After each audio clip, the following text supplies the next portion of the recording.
कि जी आप बताएं कि आपने जिस्मानी रिमांड पे FIA के पास जाना है या उसके बाद जेल जाना है? हो गया तो बोलने कोई मसला नहीं है आज।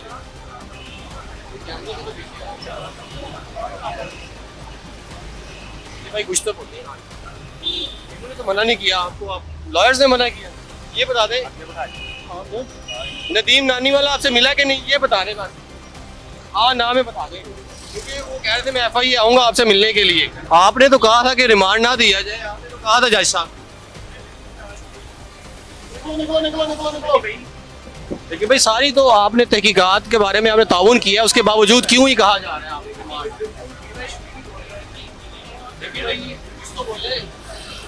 आज बिल्कुल NCCA की जानिब से जो है 19 रोज़ा जिस्मानी रिमांड के बाद सादुर रहमान उर्फ डक्की भाई को जो है लाहौर की जो है ज़िला कचहरी में पेश किया गया है। और अदालत में आज सबसे बड़ी बात, जैसे केस की समाअत का आगाज़ हुआ तो लाहौर जुडिशल मजिस्ट्रेट नईम भट्टू की जानिब से सादुर रहमान उर्फ डक्की भाई से ये पूछा गया कि क्या आप जुडिशल रिमांड पे जेल जाना चाहते हैं या फिजिकल रिमांड पे। यानी कि पिछली दफ़ा सादुर रहमान डक्की भाई ने खुद कहा था कि मेरा 2 रोज़ा जिस्मानी रिमांड जो है, यानी मुझे जिस्मानी रिमांड पे FIA यानी साइबर क्राइम के हवाले किया जाए। तो आज भी जो है अदालत ने उनसे पूछा, उन्होंने कहा कि मैंने हर तरह से ताउन किया है तफ्तीशी ऑफिसर के साथ, मैंने तमाम तर ऐप के हवाले से और अपनी जो डिवाइसेस थी वो मैंने इनके हैंड ओवर कर दी हैं, लिहाजा आज जो है वो मुझे जिस्मानी रिमांड ना दिया जाए। यानी कि जो जज साहब ने पूछा था उसके बरक्स डक्की भाई ने कह दिया था कि आज मुझे जिस्मानी रिमांड ना दिया जाए। लेकिन उसके बावजूद जो है national cyber crime investigation agency की जानिब से ये कहा गया कि हमें आखिरी रिमांड दिया जाए। और अदालत ने दलाइल सुनने के बाद 3 रोज़ा जिस्मानी रिमांड पर फिर जो है डक्की भाई को NCCA के हवाले कर दिया है। स्पेशल केस जो है उसको ट्रीट किया जा रहा है। पीका एक्ट की तरमीम के बाद जो जिस्मानी रिमांड था उसको तौसीह कर दिया गया था 30 रोज़ तक जो है 30 रोज़ तक जो है वो जिस्मानी रिमांड जो है वो इन्वेस्टिगेशन एजेंसी जो है वो साइबर क्राइम वो ले सकती है। तो आज चूँकि 19 रोज़ा जिस्मानी रिमांड के बाद जब अदालत में पेश किया गया, अदालत ने जज साहब ने खुद सादुर रहमान को मुखातिब करके कहा कि जी आप बताएं कि आपको जो है जुडिशल रिमांड पर जेल भेज दिया जाए या जिस्मानी रिमांड पे। तो सादुर रहमान ने कहा कि मैंने तो हर तरह से ताउन कर लिया इनके साथ, उसके बावजूद जो है वो आज तो रिमांड नहीं बनता। लेकिन ताहम अदालत ने दलाइल सुनने के बाद FIA के ऑफिसर ने कहा कि जी हमें आखिरी रिमांड दिया जाए।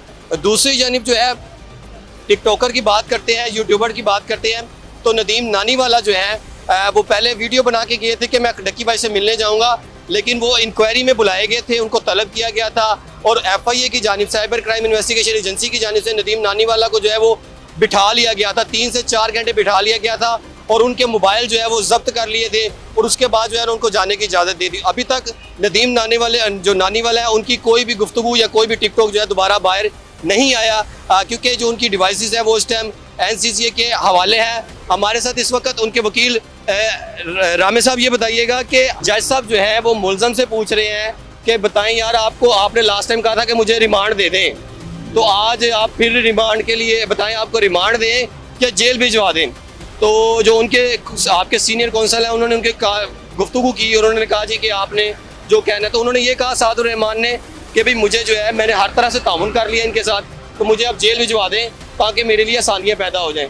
लेकिन ये क्या हुआ है, मैं बाहर आया और बाद में पता चला 3 रोज़ा जिस्मानी रिमांड हो गया। देखें आज उस्मान मुश्ताक साहब जो इस केस को लीड कर रहे हैं उन्होंने बड़े ज़बरदस्त किस्म के आर्गूमेंट कोर्ट में दिए हैं और ये 1 से दे रहे हैं, इसमें कोई शक नहीं है और ऑनरेबल कोर्ट ने भी इसको रिगार्ड किया है।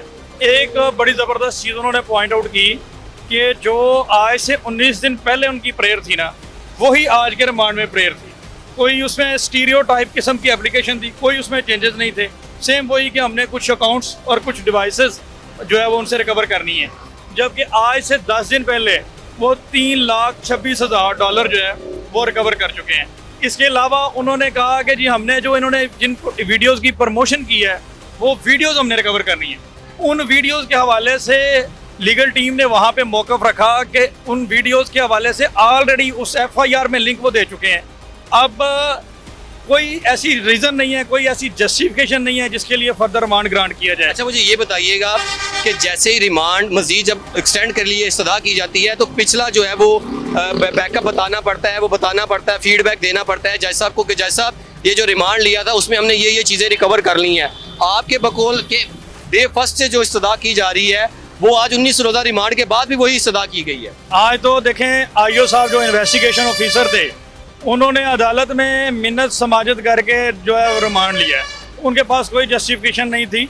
मैं पूरी जिम्मेदारी के साथ ये स्टेटमेंट दे रहा हूँ कि उन्होंने अदालत से कहा कि सर एक दफ़ा मेरी ये एप्लीकेशन एक्सेप्ट कर लें, फर्दर इसके ऊपर कोई एप्लीकेशन नहीं आएगी।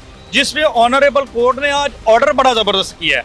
उन्होंने ऑर्डर में लिखा है कि लास्ट डेट पे अक्यूज पर्सन ने before this honourable court made a statement कि अगर मेरे इदारे फर्दर इन्वेस्टिगेट करना चाहते हैं मैं अपने इदारों को हर तरह से सेटिस्फाई करने के लिए तैयार हूँ, और उसकी रोशनी में दिया था।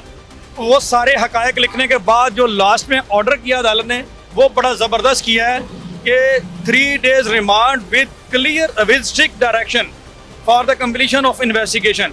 और फर्दर अगर कोई स्ट्रॉन्ग रीज़न या जस्टिफिकेशन नहीं दे सकेंगे तो ये जो है वो ऑटोमेटिकली जुडिशल कर दिया जाएगा।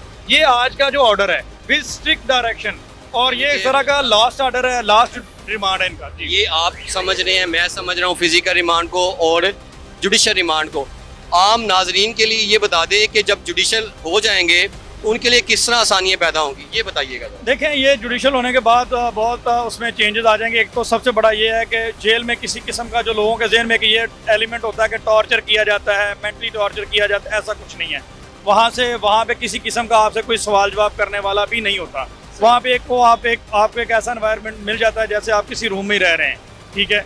वहाँ से अगर सिंपली मैं इसको कंक्लूड करूँ तो फर्दर कोई इन्वेस्टिगेशन उसमें नहीं होगी। और ये होता है कि बेल के चांसेस होते हैं। और डकी बाई के लिए यानी आज हम ये कह सकते हैं कि डकी बाई के लिए या उनके चाहने वालों के लिए कुछ हद तक खुशखबरी ये है कि जब वो रिमांड के लिए दोबारा आएंगे तो उनको रिमांड नहीं मिलेगा, जुडिशल कर दिया जाएगा और उनके लिए बेल के लिए आसानियाँ पैदा हो जाएंगी। जुडिशल होने के बाद हम फ़ौरन उनकी बेल अप्लाई कर सकते हैं। उस्मान मुश्ताक साहब ने बेल रेडी करके रखी हुई है टाइप करके, जैसे ही वो जुडिशल किया जाएगा, क्योंकि कानून ये है कि जब फिजिकल रिमांड से जुडिशल रिमांड में कन्वर्ट होगा तभी हम उनकी बेल जो है वो पोस्ट अरेस्ट बेल अप्लाई कर सकते हैं।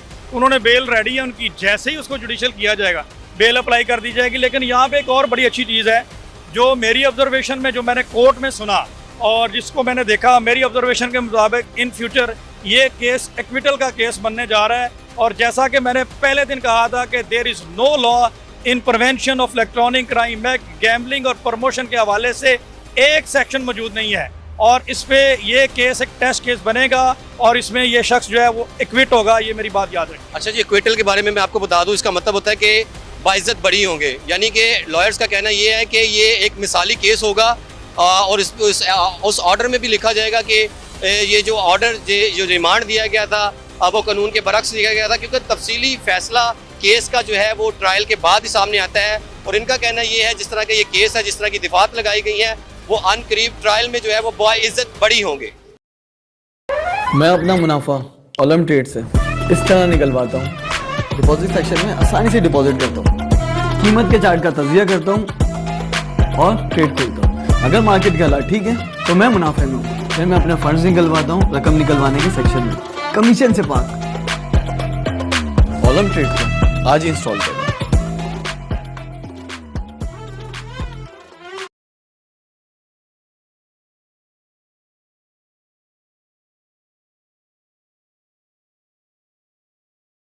Do you like to drive? Do you want to earn money for it? Yango Pro is just what you need. Quick start. Download Yango Pro and get registered quickly. You'll receive payment for cash orders on the first day of work. We find riders for you. We send you nearby orders automatically and suggest places with more requests for trips. Our algorithms help you to reduce dead mileage and fuel consumption. Map showing high-paying orders. Yango Pro shows you where the most orders are in the city in real time. Trips starting in these purple zones earn you more than usual. Easy to control your earnings. Yango Pro shows the price of each trip, your current account balance, and how much you've earned today. Bonus system. Bonus payments are available on top of your regular earnings. Work at your own pace. Yango Pro offers orders non-stop.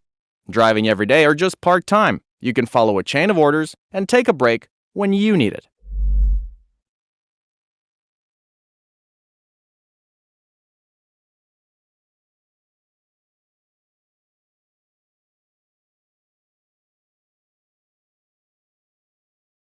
डकी भाई को represent कर रहे हैं court of law के अंदर। Advocate Abdul Rahman Ranjha साहब, आप फरमा रहे हैं इंक्वायरी नहीं हुई, ये किस तरह एस्टैब्लिश होगा कि इंक्वायरी हुई या नहीं हुई? इसमें ये होता है कि समन करते हैं। इन्होंने एफआईआर में भी कहा है कि हमने इनको 13 जून को बुलाया है, लेकिन आज तक डक्की भाई के घर पे कहीं भी समन के आके अटेंड करें ये इंक्वायरी, उन्होंने कोई भी रिसीव नहीं किया। बहुत से YouTube चैनल्स के उन्होंने लिंक्स भी इसके अंदर शेयर किए हुए हैं कि जनाब ये वो वीडियोस हैं जहां पे ये ऐप्स को, वेबसाइट्स को जो है वो प्रमोट कर रहे हैं। बैटिंग के साथ डक्की भाई का कहीं भी एस्टेब्लिश नहीं हो रहा। 1xBet, इनकी ये क्लिप तो मैंने खुद देखी है जिसमें वो एक्चुअली कह रहे हैं लोगों को कि आप जाइए 1xBet के ऊपर जाके यहाँ आप डिपॉजिट कीजिए। वो किसी को कंपेल नहीं कर रहे, इंसाइट नहीं कर रहे, इंस्टिगेट नहीं कर रहे कि आप इसमें हिस्सा लें। आपने कभी 1xBet को प्रमोट किया? नो, मैंने भी नहीं किया। मैंने वो क्यों कर रहे हैं फिर? ये मेरे इल्म में नहीं है कि वो कर रहे हैं, क्योंकि वो मैंने वीडियो नहीं देखी। वीडियो मेरे पास मौजूद है। आईपीएल का मैच केकेआर और पता नहीं यानी KKR, Calcutta night Riders Calcutta किसी का नाइट हो रहा है। राइडर्स। डक्की भाई जो कि एक पाकिस्तानी यूट्यूबर हैं, उनका क्या ताल्लुक इस चीज़ के साथ? मुख्तलिफ जैसे यूट्यूबर्स हैं, ठीक। यूट्यूबर्स हैं तो इनको कंटेंट्स आते हैं मुख्तलिफ साइट से कि ऐसे इसके ऊपर बेसिकली आप वीडियो बनाएं और प्रमोट करें।